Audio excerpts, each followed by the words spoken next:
Halo sahabat CMB, semoga kalian sehat dan gembira. Ketemu lagi dengan Renungan Minggu bersama Monano. Hari ini kita memasuki hari Minggu Paskah yang kedua, atau juga disebut hari Minggu Kerahiman Ilahi.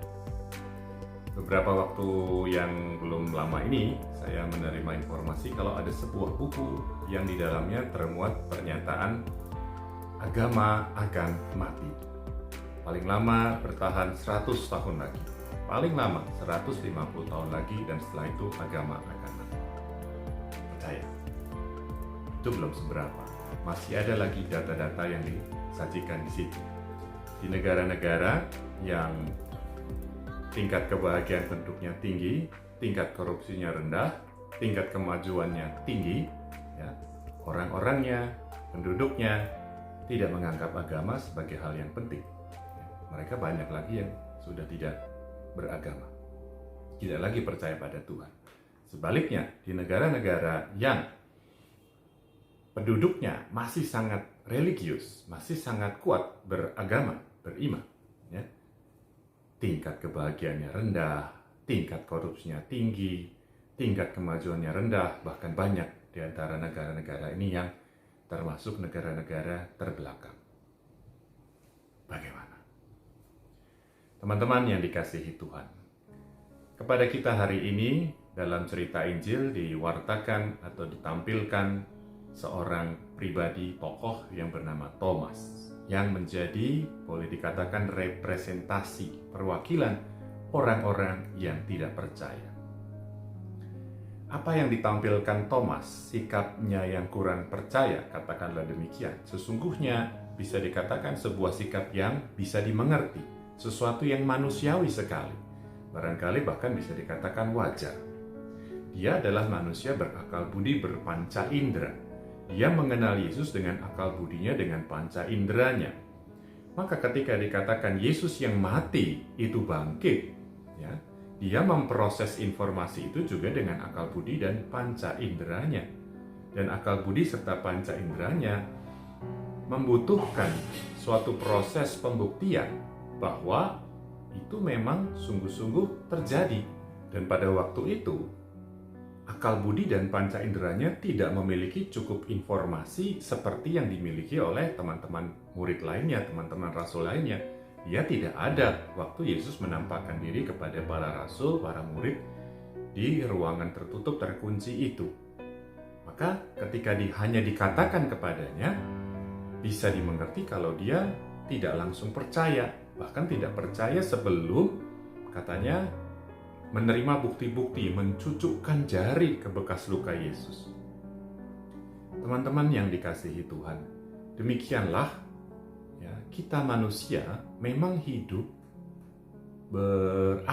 berproses dengan akal budi dan panca indera kita. Tetapi kepada kita juga lewat Injil hari ini diceritakan, diwartakan bahwa Allah itu adalah pribadi, sesuatu realitas yang melampaui akal budi dan panca indera kita. Pertama, kepada kita dikatakan, ya, bahwa Allah yang luhur, tinggi, mulia, agung, kudus, suci, tanpa noda itu mengambil rupa manusia. Bahkan bukan sekedar manusia, tetapi manusia hamba yang hina dina, yang miskin, yang menderita, yang disiksa, difitnah, ditinggalkan, dikhianati, dicobai, merasa kesepian, merasa sedih, menangis, berteriak ketakutan, difitnah sebagai penjahat, disalibkan sebagai penjahat, mati sebagai seorang penjahat.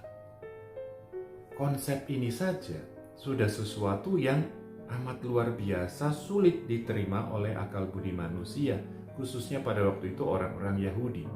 Bagaimana Mesias bisa sedemikian berbedanya dengan apa yang mereka percaya? Mereka menolak itu, mereka tidak bisa menerimanya. Belum lagi dikatakan kemudian bahwa Allah yang menjadi manusia itu mati dan bangkit kembali. Dan hari ini diceritakan Dia yang bangkit kembali itu hadir bersama murid-muridnya ketika murid-muridnya itu berkumpul, bahkan bisa dikatakan sembunyi di ruangan yang tertutup, terkunci bahkan, bukan sekedar tertutup. Tiba-tiba Yesus ada di situ. Ini mau mengatakan bahwa Yesus, Allah yang menjadi manusia, yang kemudian mati dan bangkit lagi untuk menunjukkan kealahannya, memang sungguh-sungguh realita pribadi yang tidak terikat ruang dan waktu, yang itu berarti melampaui juga akal budi dan panca indera kita. Memang dia bisa melakukan hal-hal yang akan masuk dalam proses akal budi kita, akan masuk dalam proses panca indera kita.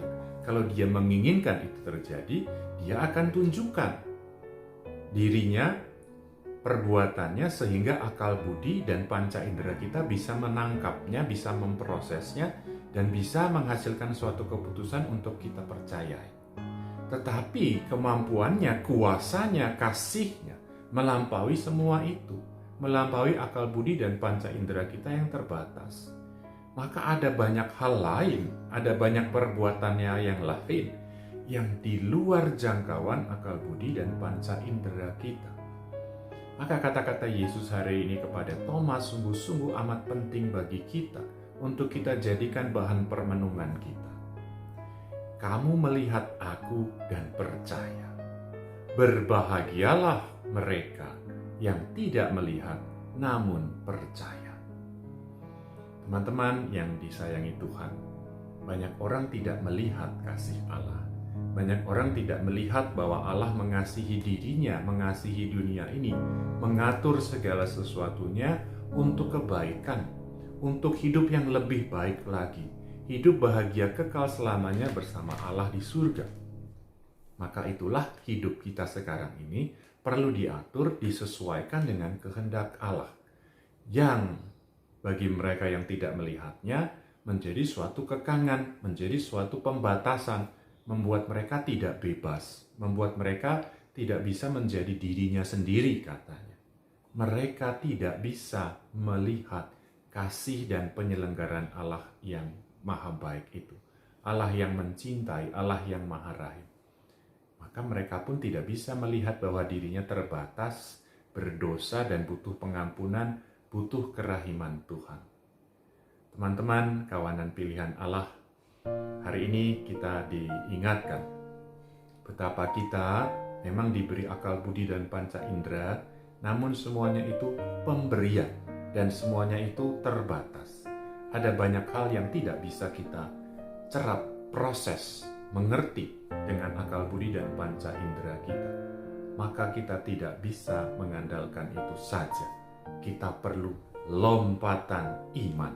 Kita perlu seperti yang dikatakan Yesus, percaya meskipun tidak melihat. Karena pewartaannya sebenarnya sudah demikian banyak, sudah sedemikian jelas. Tinggal pertanyaannya, maukah kita percaya? Berbahagialah mereka yang tidak melihat namun percaya. Saya Romo Nano. Tuhan memberkati.